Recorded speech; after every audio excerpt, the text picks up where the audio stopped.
एक ऐसी कौम जिनके लिए भूख सिर्फ एक लफ्ज था, जिनके शहर में तंगी का कोई तसव्वुर ही नहीं था, जहां सोना मिट्टी की तरह था और पानी रहमत की तरह बहता था।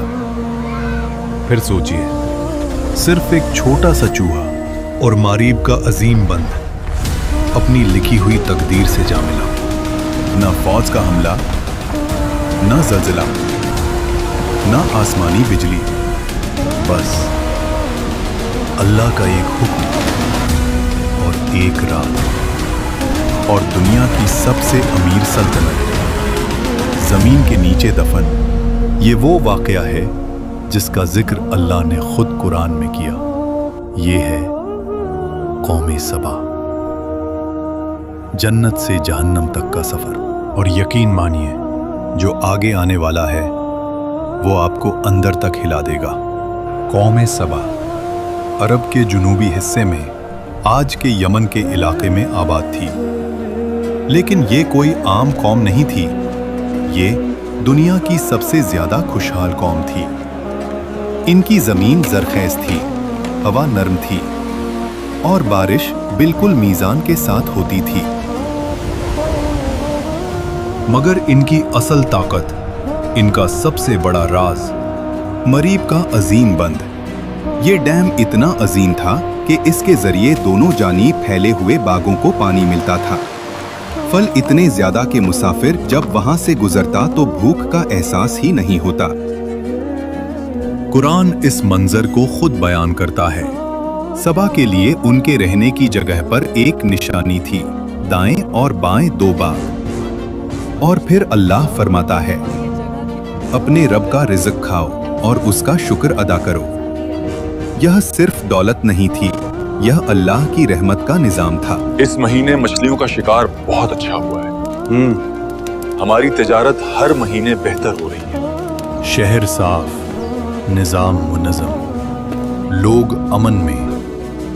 कुरान ने इस शहर को कहा पाक शहर और बख्शने वाला रब। ये थी जमीन पर जन्नत। इसी कौम की सबसे मशहूर हुक्मरान रानी बिल्कीस। तफसीर इब्ने कसीर के मुताबिक बिल्कीस एक समझदार, बाहिकमत और ताकतवर रानी थी। उसका तख्त अजीम था, उसका निजाम मजबूत और उसकी सल्तनत दूर दूर तक मशहूर। यहाँ तक कि उसका जिक्र अल्लाह के नबी हजरत सुलेमान अलैहिस्सलाम तक जा पहुँचा।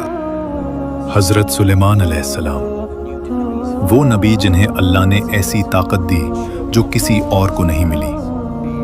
जिन्नात उनके हुक्म में, परिंदे उनकी जबान समझते और हवा उनके लिए चलती। उन्होंने बिल्कीस को खत भेजा। कुरान इस खत के अल्फाज बयान करता है। ये खत सुलेमान की तरफ से है और ये अल्लाह के नाम से शुरू होता है। और दावत दी, अल्लाह के आगे सजदे में झुक जाओ। बिल्कीस ने मशवरा किया, तोहफे भेजे, सोना, चांदी, जवाहरात। मगर सुलेमान अलैहिस्सलाम ने सब वापस कर दिया और फरमाया, जो अल्लाह ने मुझे अता किया है वो तुम्हारी दौलत से कहीं बेहतर है। यहां बिल्किस समझ गई कि ये कोई आम बादशाह नहीं, ये अल्लाह का नबी है। फिर वो खुद सुलेमान अलैहिस्सलाम के पास आई और जब शीशे के महल में दाखिल हुई तो पानी समझकर अपना लिबास उठाया। तब हकीकत खुली। उस वक्त बिल्किस ने कहा, परवरदिगार, मैं गलत थी, अब मैं अल्लाह पर ईमान लाती हूँ। और तफसीर इब्ने कसीर के मुताबिक बिल्किस के बाद कौमे सबा ने भी इस्लाम कबूल कर लिया। ये था सबा का रूहानी और दुनियावी उरूज। मगर वक्त हमेशा एक जैसा नहीं रहता। बिल्किस का दौर खत्म हुआ, नस्लें बदली, हुक्मरान बदले और वक्त के साथ शुक्र की जगह हुरूर ने ले ली। ये बाग हमने बनाए, ये बंद हमने खुद खड़ा किया, ये दौलत हमारी अकल का नतीजा है। अल्लाह का जिक्र कम होता गया और अपनी ताकत का नशा बढ़ता गया। अल्लाह ने उन्हें तंबीह दी, नबी भेजे मगर उन्होंने मजाक उड़ाया। नबियों ने उनसे कहा, ये बाग तुम्हारी अक्ल का कमाल नहीं, ये रब की रहमत है। अगर तुमने शुक्र छोड़ दिया तो ये रहमत तुम पर बोझ बन जाएगी। लेकिन कौम सबा हंस देती। वो जवाब देते, तुम हमें डरा रहे हो? देखो हमारा मार्ग बंद, पहाड़ों की तरह मजबूत, क्या तुम्हारा रब उसे भी गिरा सकता है? नबी फिर कहते, अल्लाह जब पकड़ करता है तो वजह बड़ी नहीं होती, सिर्फ उसका हुक्म काफी होता है। मगर कौम के चेहरों पर सिर्फ घमंड होता। अगर अजाब आना होता तो कब का आ चुका होता। हमारी सल्तनत महफूज है, हमारा बंद लाजवाल है, हमें कोई तबाह नहीं कर सकता। साल गुजरते रहे। अल्लाह के नबी ने बार बार समझाया, रहमत कहर बनने से पहले सुधर जाओ। मगर उनके दिल पत्थर ही रहे। हमारी बराबरी करने चला है। इसकी औकात ही क्या है? नबी पुकारते रहे, बंद से नहीं, अल्लाह से डरो। हमें अजाब से डराना बंद करो, हम अपनी ताकत और दौलत से उसे रोक देंगे। और यहीं से उनके जवाल का फैसला हो चुका था। कुरान यहाँ एक ऐसी बात बताता है जो अकल को हिलाकर रख देती है। अल्लाह फरमाता है, तो जब उन्होंने पीठ फेरी, हमने उन पर बंद तोड़ देने वाला सैलाब भेज दिया। रिवायतों के मुताबिक मरीब डैम की बुनियाद में चूहों ने सुराख करना शुरू किया। लोग देखते रहे, मगर घमंड में अंधे थे।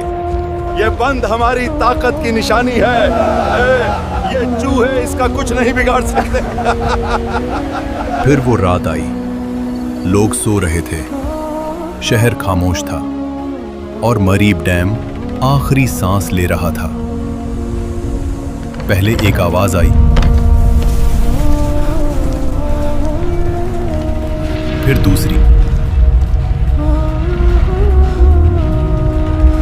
और अचानक बंद टूट गया।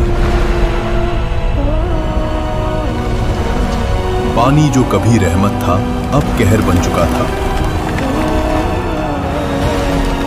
लोग चीखने लगे।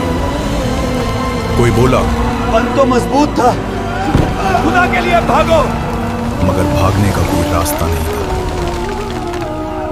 कुरान के अल्फाज हैं, फिर हमने उन पर बंद तोड़ देने वाला सैलाब भेज दिया।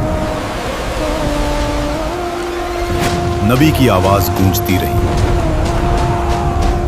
ये वही है जिससे तुम इनकार करते रहे। या अल्लाह, हमें बचा ले, हमसे गलती हो गई, मेरी मदद करो।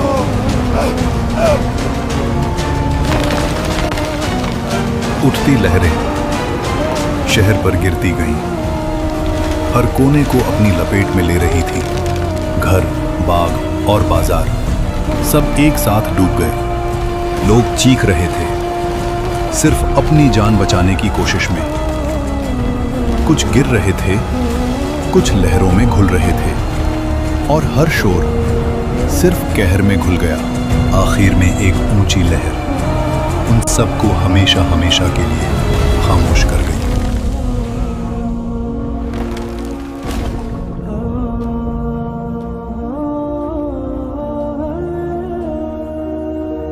और फिर जो जमीन जन्नत थी वो वीराना बन गई।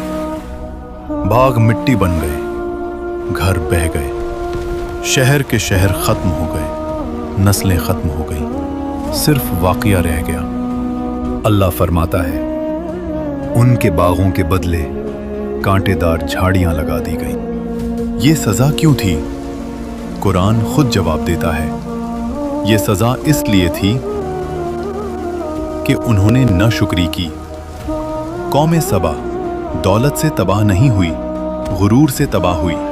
उनका जुर्म ये नहीं था कि वो अमीर थे, उनका जुर्म ये था कि वो शुक्र भूल गए। और इन मामूली लोगों को देखकर हंसी आती है। और ये वाकया सिर्फ उनके लिए नहीं, ये हम सब के लिए है। अगर अल्लाह की दी हुई नेमत अल्लाह से दूर कर दे तो वो रहमत नहीं रहती, अजाब बन जाती है। सोचिए, अगर एक छोटा सा चूहा अल्लाह के हुक्म से सल्तनत गिरा सकता है, तो हम किस गिनती में आते हैं?